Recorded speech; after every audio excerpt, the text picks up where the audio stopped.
Welcome to Top Advisor Marketing, where you will learn how to become a prolific online influencer, attract more ideal clients, and grow your practice. Brought to you by Top Advisor Podcasting, a done-for-you podcasting solution built just for trusted advisors. And now, your co-hosts of Top Advisor Marketing, Kirk Lowe and Matt Halloran. Hello and welcome to another Top Advisor Marketing podcast. Today, we have Kirk Lowe back on, which I'm super excited about because we've got all sorts of really cool things that are coming out here in the very, very near future. But Kirk found this article on LinkedIn and it really sparked not just a fire, but a really interesting sort of conversation between him and I, and also him within his own fascinating brain. And it's called There's Always Someone Cheaper. And we fight this all the time. And we know you as financial services professionals fight this all the time. The commoditization of who we are and what we do is always something that we fight again. And Kirk has some amazing advice on what to do to not only decommoditize, but also to separate yourself and prove your true worth. So Kirk, welcome to the show, man. Good to be back. It's been too long, but I'm excited to articulate some really important stuff that advisors need to be thinking about. Well, let's start with the story itself. Why don't you give us the background? Yeah. So first, there's the picture that tells 1,000 words in this case, and so I'm going to try to articulate that. And it's a picture of a guy who you would stereotypically expect to be getting a tattoo, who's got holding in front of him. He's on a chair about to get a tattoo artist to do. Well, they actually started the tattoo, but he's holding a picture of what he wants, which is let's call it a sophisticated griffin, something like that. And what's actually happening, and you can presume that he hired somebody who was cheaper, because the person giving the tattoo does not look like a stereotypical tattoo artist. And she is drawing something not even close to what he is holding up as a picture. So this is a meme that's been out there for years. And the first thing the author of this article, Jason Grech, hopefully I'm pronouncing his name properly, Jason, everybody gets that. Grech is Grech if you want to look him up. We'll put the link to this, his post, in our show notes. But Jason gave credit to whoever, and he couldn't find out whoever created this meme, but it's an incredible meme talking about, you can always get something cheaper. And advisors have long been screaming this story and have had a lot of personal tribulation thinking about this idea that why am I not getting hired more? I'm better than cheap, and don't people get this? It's been a age-long struggle for advisors. And we're going to try to break this down today. And just so you guys know, just for fun, this article that went out on social media that Jason put on LinkedIn has 147,115,000 likes. I'll say that again, 147,115 likes. 5,579 comments. I have not read through them all. And 18,815 shares. Now, this is an extreme example of social media virality. And I can only imagine, as I imagine our listeners can imagine, that this helped him with his awareness, his audience reach, and all those kinds of things. Fantastic job. And I got to tell you, the title and the picture were probably the main selling features. It's a great article too. We're going to break down the article because I think it's so pertinent to advisors to be better at this and to give some perspective on what do we do? What do we do about this? I can get it cheaper somewhere. And we've got robos, as that's a big problem right now for a lot of advisors. They're scared. They don't know what's, the uncertainty of it. There's all kinds of things. But if we're going to jump into how important it is to understand the concept of there's always somebody who can do something cheaper and how to fight against it. All right, dive in, brother. Let's just, you're on a roll. Let's keep going. So the 6 points are, the first one is the industry experience of the organization in relation to the expected outcome. So, is your company, this is the point here is that the vendor and the provider need to be in sync, right? And the provider the vendor should be vendor and provider. Oh my gosh, the consumer and the vendor. The consumer should be looking for these things, but I'm going to address that in a second. So, does the company does the company have enough experience to be able to handle what the customer needs? The second one is, has the company shared visual representation of previous work to be able to, is it commensurate with the cost that they're charging? So this is the vendor should be able to provide these things, and the consumer should be able to understand them and ask for them. Number 3 is, does the company or the vendor have the proper affiliations that should be highly recognized and understood by the consumer? The fourth one is, have they documented their efficiencies, the scope, the process for what they're going to charge? So, have they clearly articulated and documented, here's what we're going to do for you, and here's what you can expect to pay, what you can expect to get, and what you can expect to pay. The fifth one is, does the vendor actually have proof that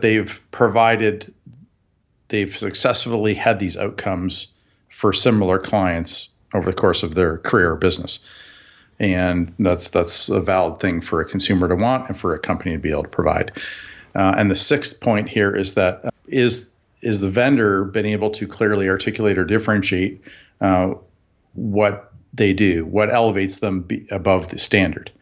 So I know that's a lot to take in, those 6 points, but here's the point that I want to make. And I think this is probably the most critical point of the podcast today, is that I know a lot of advisors who blame investors for not understanding what they do, how comprehensive their service is, and they get stuck in their business wondering why they don't have more clients.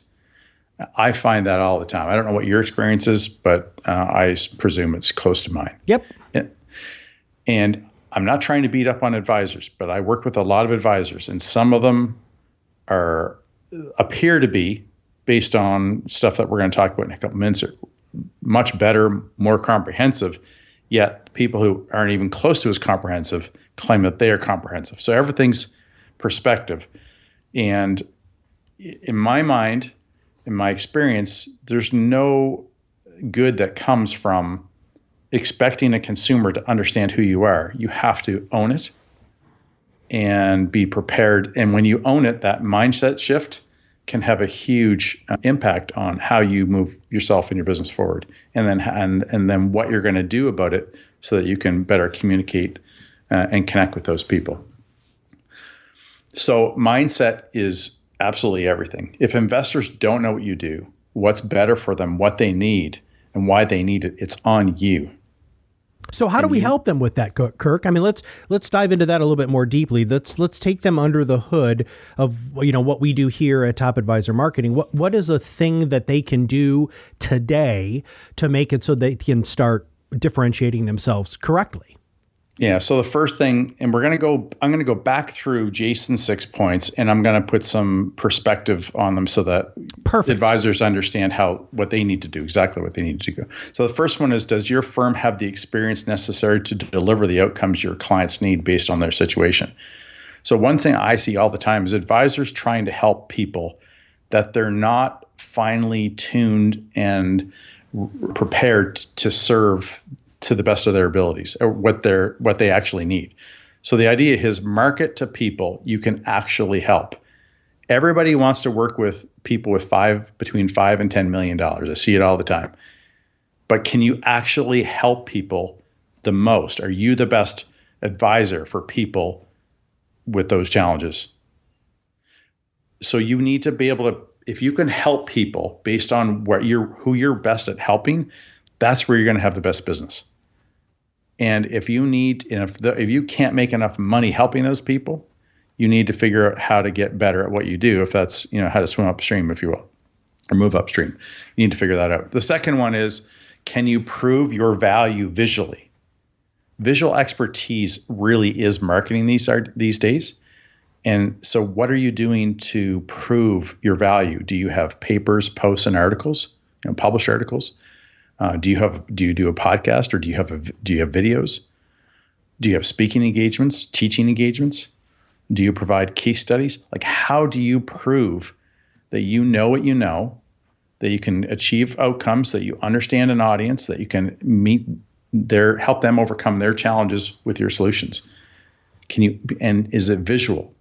And if it's visual, is it visual to your audience? Like, are you sharing it where they're at?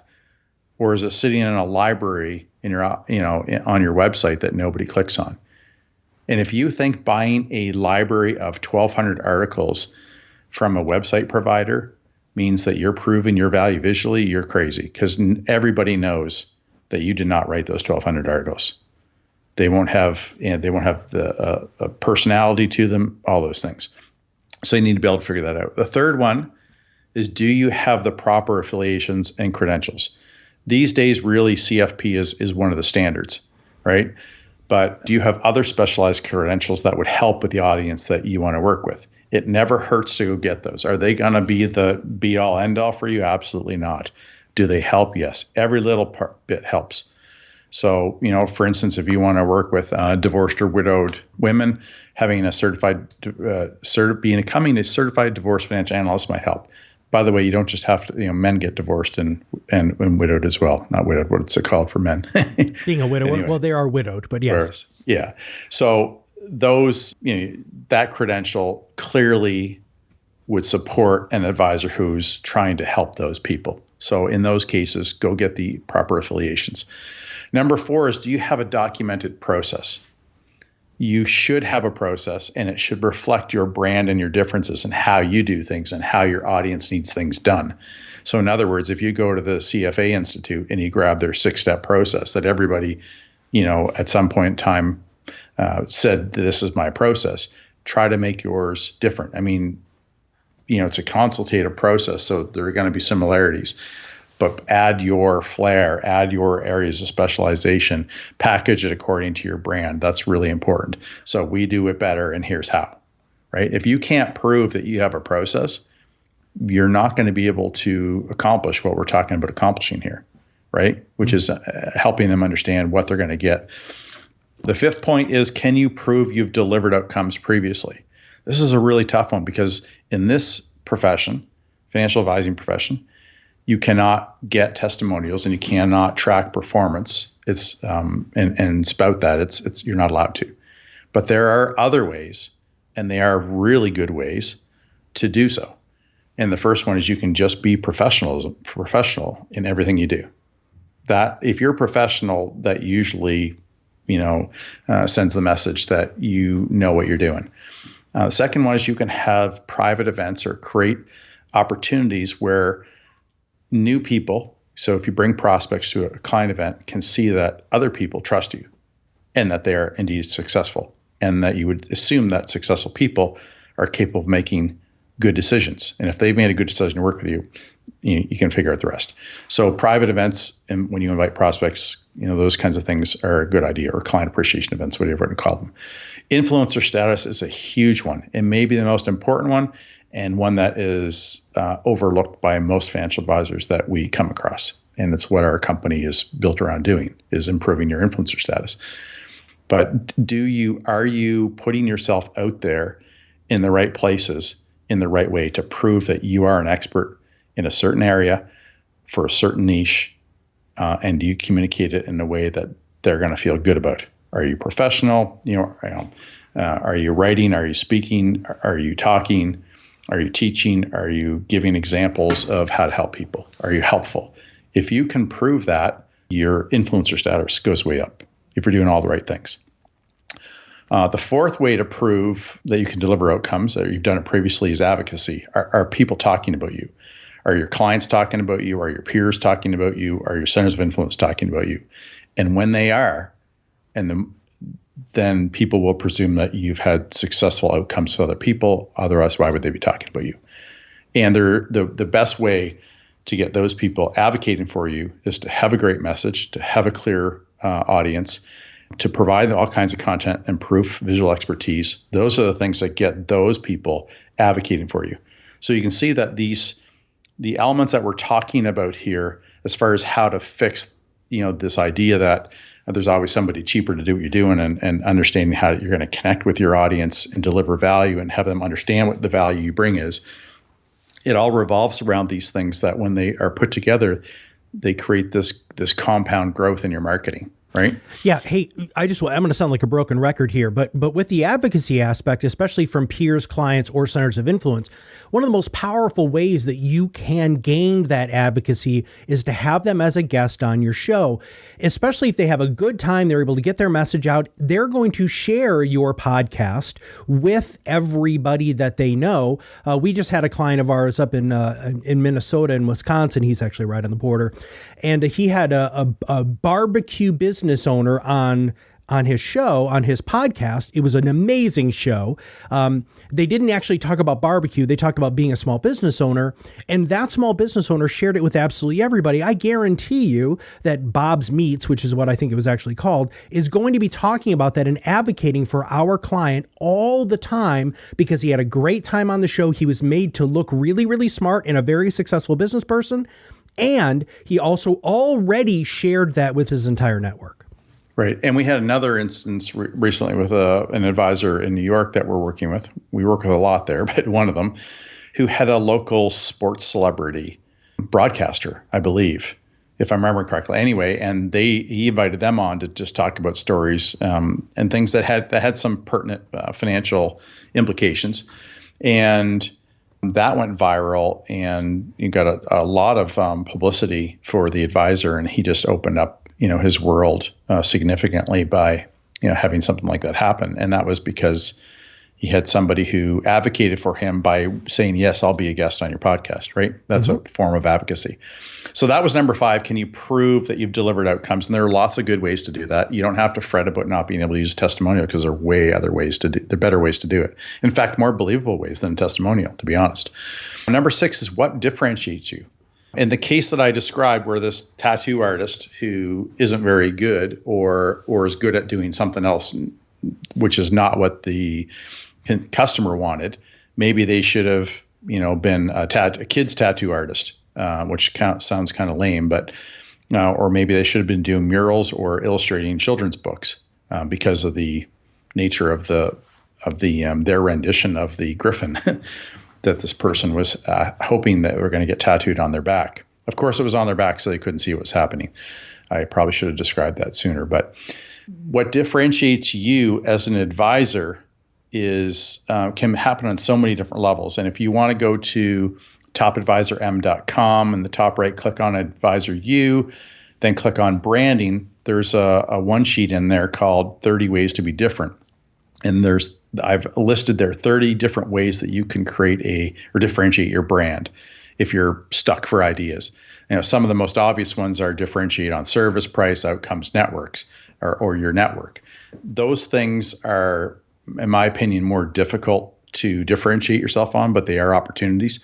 But unequivocally, the best way to differentiate your business is niche specialty.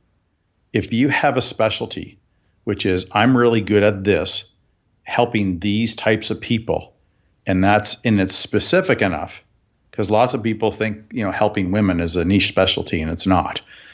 But if you have a niche specialty, specific outcomes with specific people solving specific challenges and taking specific pathways to those challenges, that is the best way to differentiate yourself.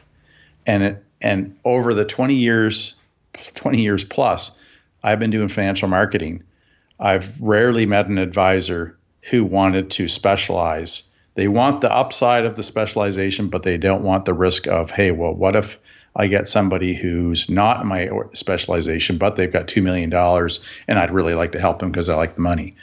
Or I don't want to, I have lots of business owners and I just don't want to work with, manufacturing business owners because sometimes I have, somebody else who comes in.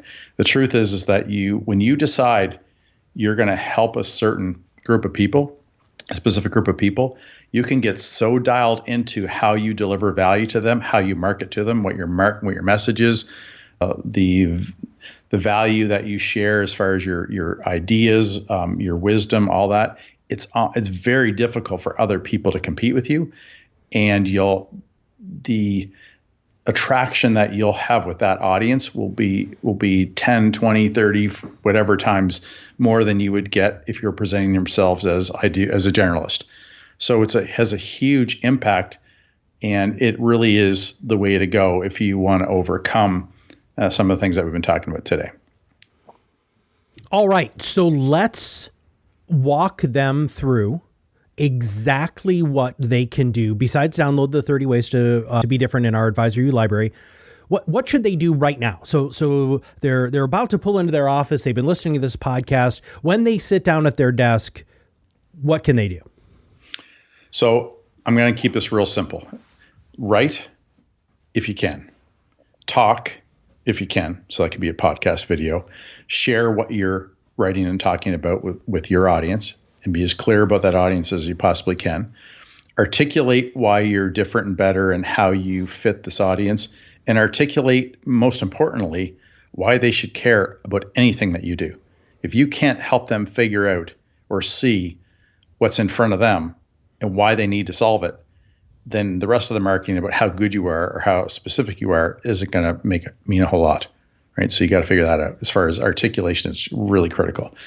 You need to document how you work with people. You need to document how you would articulate stuff too. So document stuff, share it with the world, share your process with the world. Make sure they understand how you're actually going to help them.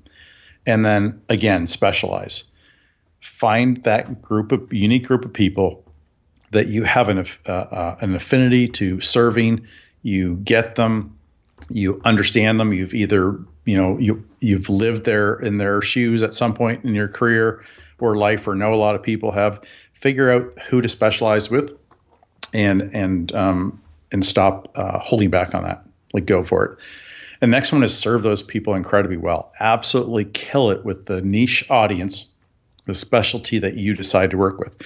The more that you know and can deliver, more value can deliver to that smaller group of people, the more difficult it is for them to ever say yes to anybody else but you. And when you get there, your business takes a whole new pathway to success. And those are all the different ways that you can start becoming an influencer, really, which is going to change how you attract and deliver your services to people. Awesome. All right, man. Well, that was freaking awesome. I can't wait for everybody to click on the article and see the picture of that terrible, terrible tattoo, because it really is a perfect example of why cheaper is not better. So, Kirk, man, thank you so much for your thought leadership, man. Thanks for guiding me along. Remember, if you're an influencer, what ends up happening is your prospects, your advocates, your COIs experience you, who you are, what you do, why you do it, and what makes you unique and different before they ever pick up the phone. One of the statistics that we talk about a lot on this podcast is it takes 10 times for somebody to see a promotion before they will consider clicking on it. You have to be ever present and omnipresent with your message, with your niche, with your difference. And if you are that person, then when people come in, they're going to say, oh my gosh, well, I feel like I know you already.